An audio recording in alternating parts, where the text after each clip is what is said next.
Lieutenant Colonel Frederick Zinn. Frederick Zinn was born in Galesburg, Michigan on February 4, 1892. After graduating from the University of Michigan in 1924 with a bachelor's degree in civil engineering, Zinn decided to celebrate by traveling around the world. Making his way from Montreal to Belgium for only $30, and then from Belgium to London for $50, Zinn's tour was cut short when World War I began.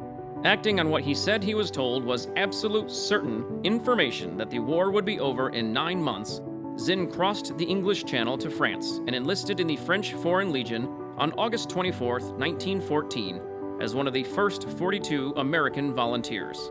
While making only 1 cent per day in the French army, Zinn carried his camera with him to the trenches. While war correspondents and photographers were not permitted near the front, Zinn was a soldier with a camera and was able to take and sell numerous frontline photographs. His first photos earned him $3, while his last check would total $600. During the Champagne campaign in October of 1915, Zinn was wounded by a shell fragment, an incident that is detailed in David King's book 10,000 Shall Fall. After his release from the hospital in 1916, Zinn was transferred to the French Air Service as a bombardier gunner. However, his skill with photography was noticed by his superiors, who then assigned him to reconnaissance, where Zinn would be flown deep over enemy territory.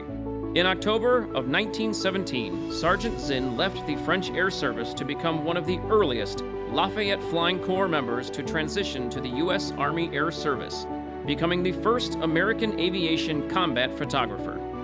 Wounded in action twice, Zinn was awarded the Croix de Guerre with Palm and Star, as well as 2 citations. Zinn was then promoted from French Army Sergeant to U.S. Army Captain, his immediate supervisor being General William Mitchell. Zinn was placed in charge of handling the records of all American airmen assigned to the front. After the armistice, Zinn proposed the revolutionary idea to the War Department. He wanted to find and bring home the remains of the airmen who had never returned.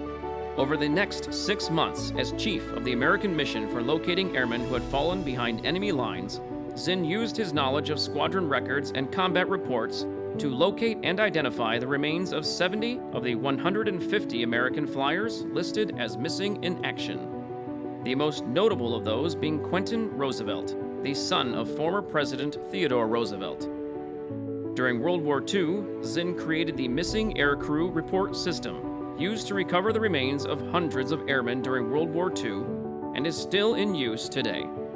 After the war, Zinn served time in the reserves, rising to the rank of lieutenant colonel, and founded the Wolverine Management Company. In 1954, he was elected to the Michigan State Legislature.